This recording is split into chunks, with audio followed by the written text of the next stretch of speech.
Hi everyone, thank you so much for joining me. Sensitivity analysis, or a tornado chart, gives us all of our benefits on the right hand side and all of our costs on the left hand side, and prioritizes them in order from top to bottom so that it looks like a tornado. The beautiful thing about this is that it allows us to prioritize both our costs and our benefits together depending on those highest costs or those highest benefits. It's also a great way to see how sensitive something is to changes if we want to look at it from that perspective.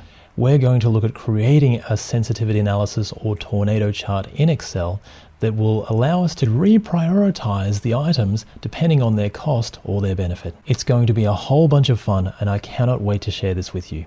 Let's get into the sheet.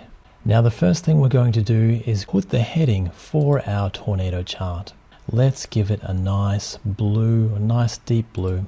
In fact, the top 3 rows, let's give those a nice deep blue. We'll call this tornado chart. Color our text white so that we can see it nicely. And then select all this row and click merge and center. Now we've got that in the middle. We'll put that in the center as well, make it a little bit larger, and that's a great heading to get us started. We're also just going to put our project name.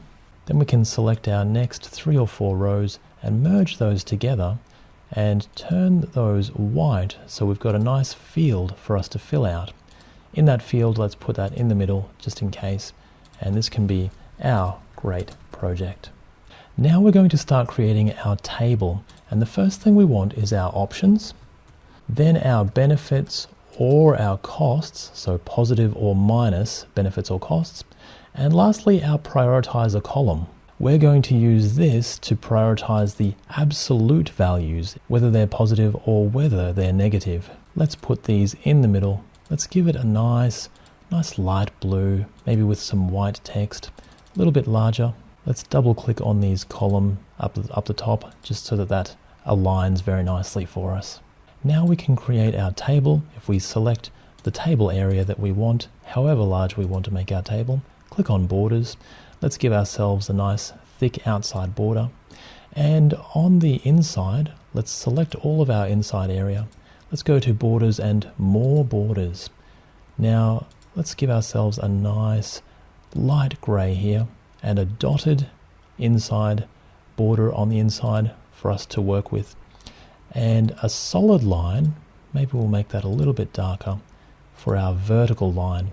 And if we click OK, then that's going to do all of that automatically for us.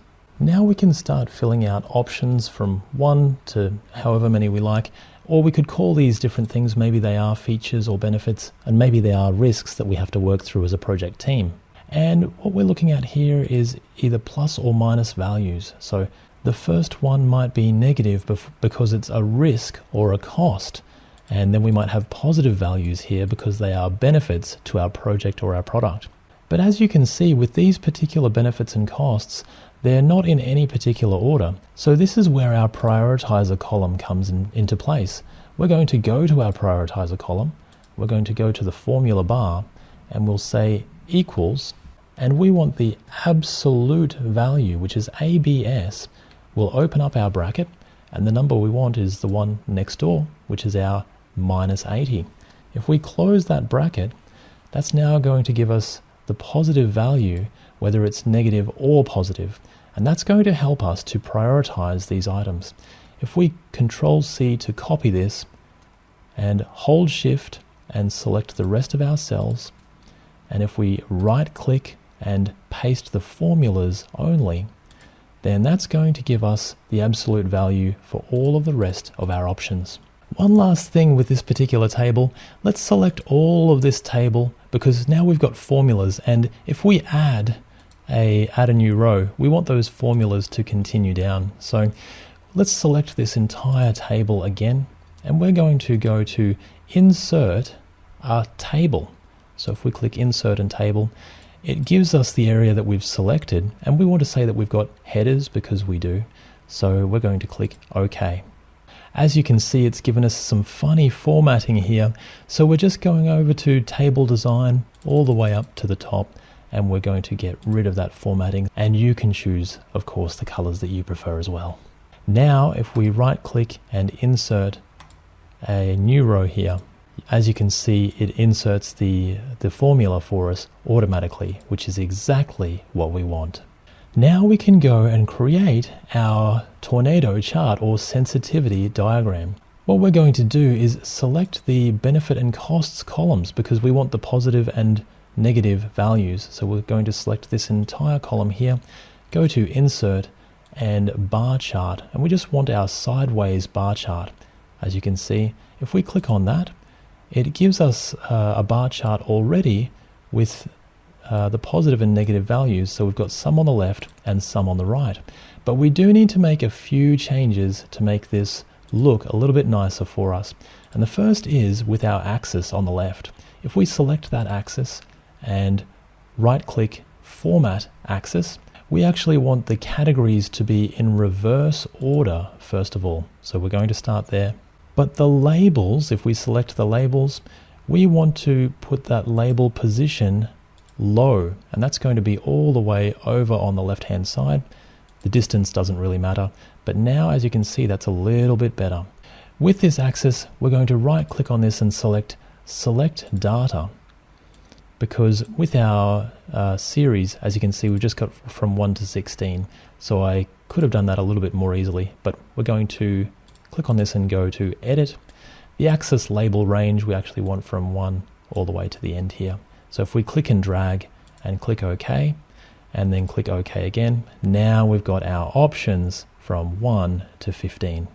But as you can see, they are in the wrong order. So we don't have our top risks and our top benefits at the top going all the way down like a tornado. So we're going to go to our prioritization column, click on the sorting arrow, and click from largest to smallest just here. Now it's sorted them very nicely. We still need these bars to look a little bit nicer, so if we click on these bars, we've got our chart options, the series options on the right hand side. The series overlap, let's just make this as large as we can at 100%, and the gap width, let's make this as small as we can, but not too small. Around 15% should probably do it. That gives us some nice large bars that are a bit nicer to look at. If we select those bars and go to our coloring, let's give them a nice deep blue, or you could give this any colors that you preferred. Maybe that same light blue if that's what you like. With our title, if we click in our title area, we're going to go to our formula bar, press equals in the formula, and we want our project name to be the chart title at the same time. So if we click on that project name cell and enter, now anytime we change our title, it will also change the title of our chart. Now one last thing, if we right click on our data again, and if we say add data labels, now we've got the positives and the negatives, so we can see exactly what the costs or the benefits are going to be. If we go to view and remove the grid lines, and then we can finish formatting our chart in any way we like. We could give that a nice border if we really wanted to, or anything else that we wanted in the background. We could color that in any way we please. And now we can prioritize the benefits versus the costs and make sure that we're always working on the highest benefit or the highest cost first. I've absolutely had a great time doing this tornado chart, and I hope you've had a great time creating it as well. I'll see you in the next video. Bye for now.